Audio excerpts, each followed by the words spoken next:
તો 1000 સાધન ઉભા કરો ને આ પુરુષ ના સમજાય. નિષ્ઠાની વાત કેવી છે? વિશ્વાસ. મહારાજ કહ્યું સારંગપુરના 9માં કે અતિશય દ્રઢ વિશ્વાસ ને અતિશય દ્રઢ શ્રદ્ધા તો છતી દેહે બ્રહ્મરૂપ થઈ જાય.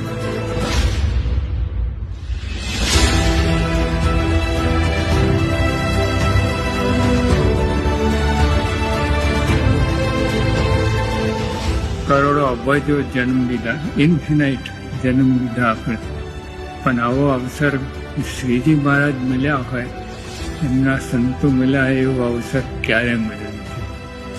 તો ભગવાન સીધા અક્ષરધામમાંથી ડાયરેક્ટ અહીંયા આવ્યા, વચ્ચે કોઈ જગ્યા સ્ટોપેજ નહીં, કોઈ સ્ટેશન કર્યું નથી, સીધા આપણી પાસે આવી ગયા.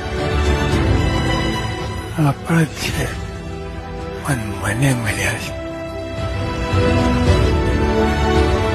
બાપા કહેતા મુખો મુખ થઈ ઓળખાણ, કોઈ વાતને ન રહી તાણ, આ બ્રહ્માંડમાં આપણા તુલ્ય, ભાગ્યશાળી માનો યદ ભૂલ. તો જો આપણે આવું મહિમા હોય ને તો ભયો આનંદ આનંદ રહે. આ એક જ વસ્તુ યાદ રહે ને તમે, કેફના ગાળા ને જબરજસ્ત કેફ વર્તે, હાલ મસ્ત રહો.